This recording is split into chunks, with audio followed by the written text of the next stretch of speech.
Hello students, चलिए आज हम स्टार्ट करते हैं अपनी इस क्लास में exercise 6.1 chapter 6 for class 8 that is square and square roots. Students, square तो आपको पता है क्या होता है, एक नंबर को उसी नंबर से मल्टीप्लाई करना। जैसे 6 को 6 से मल्टीप्लाई करते हैं तो 36 आता है। अब स्क्वायर रूट क्या होता है? स्क्वायर रूट होता है फैक्टर्स को कंबाइन करके, जैसे हम कहें 36 है, अब 36 के फैक्टर्स क्या हैं? 6 इंटू 6, तो इनको एक बार लिखना, ठीक है। स्क्वायर रूट की हमेशा पावर 1/2 होती है। जब स्क्वायर रूट हटाते हैं, कहीं भी रूट लगा होता है, जैसे रूट है 36, तो उसका वैल्यू क्या होगी? रूट को हटाएंगे, दैट इज 1/2, यानी कि पावर्स का half. Square root is like this. अब देखिए, पहले हम स्टार्ट करते हैं first question. What will be the unit digit of the squares of the following numbers? अभी सिर्फ स्क्वायर्स की बात हो रही है, रूट की बात नहीं हो रही। स्क्वायर का मतलब एक नंबर को उसी नंबर से मल्टीप्लाई करना। तो जब आप 81 को 81 से ही मल्टीप्लाई करेंगे तो उसका यूनिट डिजिट क्या आएगा? यूनिट मतलब फर्स्ट वंस प्लेस वाला डिजिट। उसके लिए आपको सारे नंबर को मल्टीप्लाई करने की ज़रूरत नहीं है। आप ये देखिए, यहाँ यूनिट डिजिट क्या है? 1, तो आप करेंगे 1 इंटू 1 इज इक्वल टू 1। तो possible unit digit is, unit digit क्या होगा? Unit digit of square of 81 is 1। जब आप इसको मल्टीप्लाई करेंगे 81 इंटू 81, तो आपको पहला वंस वाला डिजिट क्या मिलेगा? That is 1। इसी तरह से यहाँ 2, आप देखिए ये है 2 इंटू 2 क्या होगा? 4। तो आप लिखेंगे unit digit of square of 272 is 4। इसी तरह से ये लाइन आपने सबके साथ लिखनी है। यहाँ पे क्या होगा? 9 इंटू 9 81। अब सिर्फ 81 पूरा नहीं लिखना, इसका भी खाली यूनिट डिजिट ही लेना है। तो आप लिखेंगे unit digit of square of 799 is 1। ठीक है जी। अब सारी में आपने यही स्टेटमेंट लिखनी है। अब हर क्वेश्चन में मैं ये स्टेटमेंट्स ही नहीं लिखूंगी, मैं डायरेक्ट आपको यही बताऊंगी। अब यहाँ है 3 इंटू 3 दैट इज 9। ये यहाँ से फर्स्ट देखिए, उसको मल्टीप्लाई कीजिए, तो यूनिट डिजिट क्या होगा? Unit digit will B 9। इसी तरह से 4 इंटू 4 दिस इज 16, तो पूरा 16 नहीं, सिर्फ ये, तो यूनिट डिजिट क्या होगा? Unit digit of square of 1 2 3 4 will be 6। इसी तरह से यहाँ 7 इंटू 7 दैट इज 7 7 49, तो 9 होगा। Unit digit will B 9।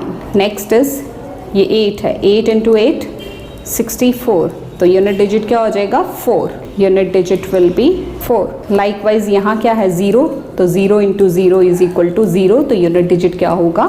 0। Unit यहाँ लिखना है आपने, unit digit will be 0। Next question, the following numbers are obviously not perfect squares, give reason. अब सबसे पहले समझिए कि परफेक्ट स्क्वायर्स क्या होते हैं। परफेक्ट स्क्वायर्स वो नंबर होते हैं जो किसी का स्क्वायर होते हैं। जैसे 2 2 ज़ा 4, 4 क्या है? परफेक्ट स्क्वायर है। 3 3 ज़ा 9, 9 is the perfect square. Perfect squares वो नंबर होते हैं जो किसी का स्क्वायर होते हैं, यानी कि किसी एक डिजिट को हम जैसे 5 को 5 इंटू 5 करें, यानी कि 5 का स्क्वायर क्या है? 25, तो 25 इज द परफेक्ट स्क्वायर। अब ऑब्वियसली बिना आपको इसको मल्टीप्लाई या बिना चेक किए कि ये किसका स्क्वायर है, that is a long process, उसके लिए आपको रूट निकालना पड़ता है। तो बिना इसको करे आप सिर्फ टर्म को देख के भी अंदाज़ा लगा लेते हैं कि ये परफेक्ट स्क्वायर है कि नहीं, यानी कि ये किसी का स्क्वायर है कि नहीं है। कैसे? ये आपने लिखना नहीं है, मैं आपको समझाने के लिए कर रही हूँ। Numbers ending with 2 3 7 and 8, 2 3 7 and 8 are not perfect squares. वो कभी भी परफेक्ट स्क्वायर नहीं होते। जो नंबर एंड में, एंड मतलब यूनिट्स प्लेस पे, वंस प्लेस पे 2 आता है, 3 आता है, 7 आता है या 8 आता है, they are not perfect squares. तो फिर परफेक्ट स्क्वायर्स कौन से होते हैं? नंबर्स एंडिंग विथ किसके साथ? 0 1 4 5 6 एंड 9। जिन नंबर्स के पीछे लास्ट में या 0 आ रहा होता है या 1 आ रहा होता है या 4 या 5 या 6 या 9, they are only the perfect squares. सिर्फ वही परफेक्ट स्क्वायर्स हैं। और 0 के केस में भी स्टूडेंट्स आपने याद रखना है कि 0 सिंगल नहीं होनी चाहिए। Zero must be in even numbers, या 2 ज़ीरो हों या 4 ज़ीरो हों या 6 ज़ीरो हों, 1 ज़ीरो नहीं होनी चाहिए। अगर पीछे 3 ज़ीरोज़ लगती हैं तब भी वो परफेक्ट स्क्वायर नहीं है, अगर 5 ज़ीरोज़ आ जाती हैं तब भी परफेक्ट स्क्वायर नहीं है। मतलब ज़ीरो का नंबर हमेशा इवन होना चाहिए टर्म्स के पीछे। तो अब आप देखिए, इन्हीं को याद करते हुए आप यहाँ बताएंगे कि ये परफेक्ट स्क्वायर्स हैं या नहीं हैं। नहीं हैं तो क्यों नहीं है। अब देखिए, इस किससे एंड हो रहा है, 7 से। ये किससे एंड हो रहा है, 3 से। ये किससे एंड हो रहा है, 8 से। ये किससे एंड हो रहा है, 2 से। तो अभी अभी मैंने आपको क्या बताया, numbers ending with 2, 3, 7 and 8 are not perfect square. तो आप यहाँ लिखेंगे, सब में एक ही रीज़न आएगा, हर एक में, सबका मैं इकट्ठा ही लिख रही हूँ। पेपर में अगर आपको 2 पार्ट्स आ जाते हैं तो अपने दोनों का अलग अलग लिखना है। These are not perfect squares as numbers ending with 2, 3, 7 and 8 are not perfect squares. और ये सारे ही, ये 7 से एंड हो रहा है, ये 3 से एंड हो रहा है, ये 8 से हो रहा है, ये 2 से हो रहा है। तो ये परफेक्ट स्क्वायर नहीं है। आपने रीजन लिख देना, because these are ending with 2, 3, 7 and 8 and numbers ending with 2, 3, 7 and 8 are never perfect squares. Perfect square होने के लिए उनको किससे एंड होना है, या 0 से या 1 से या 2 से या 4 से, 5 से, 6 से या 9 से। उनके एंड में यही डिजिट्स होने चाहिए। और ज़ीरो के केस में स्पेसिफिकली सिर्फ ज़ीरो की बात कर रही हूँ, बाकी नहीं, बाकी सो एज इट इज़ ही। ज़ीरो जो है, जैसे 2 ज़ीरोज़ हों या 4 ज़ीरोज़ हों तभी वो परफेक्ट स्क्वायर होगा। जैसे 10 है तो 10 परफेक्ट स्क्वायर नहीं है, 100 परफेक्ट स्क्वायर है। Next is third, the squares of which of the following number would be odd numbers. अब ये कुछ नंबर्स आपको दिए हैं, आपने बताना है कि जब हम इनका स्क्वायर करेंगे तो वो एक इवन नंबर आएगा कि ऑड नंबर आएगा। सेम उसी तरह से हम देखेंगे, लास्ट जो 1 डिजिट है उसको मल्टीप्लाई करके देख लेंगे। अगर आंसर इवन आता होगा तो square will be even number, और अगर ऑड आता होगा तो square will be odd number. This is 1 into 1 is equal to 1, तो 1 आया। 1 एक ऑड नंबर है तो इट वुड बी ऑड, इसका जो स्क्वायर होगा वुड बी ऑड। अब यहाँ देखिए क्या है, 6, तो 6 into 6 is equal to 36। Unit digit क्या आ जाएगा, अगेन 6, तो square will be even not odd, odd नहीं होगा। दिस इज 9 इंटू 9 81, यानी कि लास्ट में हमारे पास 1 आना है, so square will be odd. 1 odd है ना, 1, 3, 5, 7, 9 these are odd. This is 4 into 4 16, तो लास्ट में क्या आना है 6, तो square will be even not odd, odd नहीं होगा, इवन होगा। Next question, observe the pattern and find the missing digits. अब पैटर्न को ध्यान से देखिए और मिसिंग डिजिट्स को फाइंड आउट कीजिए। 11 का स्क्वायर 1, 2, 1, 101 का स्क्वायर वही 1 to 1 के बीच में एक ज़ीरो लग गई। अब बीच में 2 ज़ीरोज़ हैं तो यहाँ 1 to 1 के बीच में 2 ज़ीरोज़ आ गई, यही पैटर्न है। अब यहाँ कितनी ज़ीरोज़ हैं, 1, 2, 3, 4, तो यहाँ भी 1, 2, 3, 4, 1, 2, 3, 4 ज़ीरोज़ आ जाएंगे। इसी तरह से यहाँ देखिए कितनी ज़ीरोज़ हैं, 1, 2, 3, 4, 5, 6, तो 1, 2, 1 तो आप लगा ही लेना। बीच में कितनी zeros, 1, 2, 3, 4, 5, 6, 1, 2, 3, 4, 5, 6, 1, 2, 3, 4, 5, 6. This is the pattern. Next question is again pattern. Observe the pattern and find the missing number.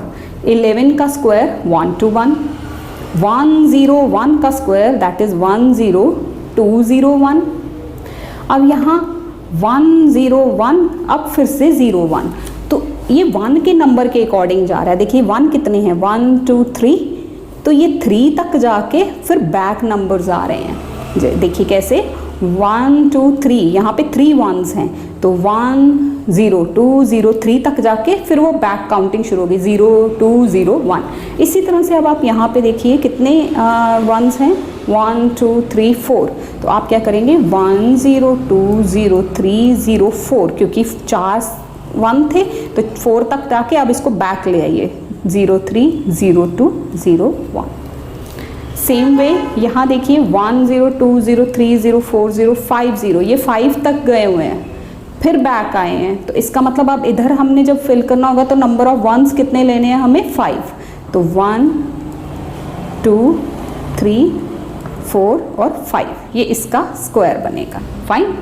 कैसे मुझे पता चला? क्योंकि मैंने यहाँ से देखा कि ये 5 तक गए हैं तो मुझे यहाँ 5 1s लगाने हैं। Next is also pattern. Use the pattern and find the missing numbers. 1 का स्क्वायर प्लस 2 का स्क्वायर प्लस 2 का स्क्वायर, दैट इज 3 का स्क्वायर। 2 का स्क्वायर प्लस 3 का स्क्वायर प्लस 6 का स्क्वायर, दैट इज 7 का स्क्वायर। ये 6 कहाँ से आया? 3 2s are 6। यहाँ पे 2 1s are 2 था इसलिए 2 लगाया। 3 2s are 6 था, लास्ट वाली टर्म 6 आई तो यहाँ उससे एक डिजिट ज़्यादा होके 7 का स्क्वायर। ऐसे ही 3 का स्क्वायर 4 का स्क्वायर, 3 4s are 12, 12 का स्क्वायर और उसके आगे 13 का स्क्वायर। पैटर्न समझ में आ गया? 4 का स्क्वायर प्लस 5 का स्क्वायर तो 5 4s are 20 का स्क्वायर और उससे एक डिजिट आगे। इसी तरह से 5 6 और फिर 5 6 are 30, उसका स्क्वायर दैट इज 31। अब ऐसे ही आप यहाँ फिल करेंगे। 6 7s are 42, यानी कि 42 का स्क्वायर इज इक्वल टू किसके बराबर आएगा? एक डिजिट आगे जाना है, 43 का square. This is the pattern. Next question is question number 7। Without adding find the sum. बिना ऐड किए सम फाइंड आउट कीजिए। दिस इज, आप देखिए ये सारे ऑड नंबर हैं और एक काउंटिंग में भी जा रहे हैं। 1 3 5 7 9। कितने हैं ये? 1 2 3 4 5 हैं। तो इनको बिना किए सम हम कैसे करेंगे? 5 नंबर कितने हैं? 1 2 3 4 5, काउंट कर लीजिए इनको। बस ध्यान ये रखना है कि पहले चेक कर लेना कि ये ऑड हैं और कॉन्जिक्यूटिव हैं। कॉन्जिक्यूटिव मतलब काउंटिंग में एक के बाद एक आते हैं। एक के बाद एक कैसे? देखिए जैसे 1 के बाद 3 ही आना है ऑड, क्योंकि 2 इवन है वो साइड पे रह जाएगा। तो दिस इज 5 का स्क्वायर, दिस इज 25। तो इनका सम कितना आएगा? जब आप इनको प्लस करेंगे तो 25 आएगा। आप इसको प्लस करके देख भी सकते हैं। देखिए 9 और 1 10, 7 और 3 10, 10 प्लस 10 20 हो गए, 20 प्लस 5 25। इसी तरह से नेक्स्ट है, आप इसको भी देखिए, पहले चेक कीजिए सारे ऑड हैं कॉन्जिक्यूटिव हैं। काउंट कीजिए 1 2 3 4 5 6 7 8 9 10, दीज आर 10। तो 10 का स्क्वायर मतलब 10 इंटू 10 100। तो इनका सम क्या है? सम इज 100।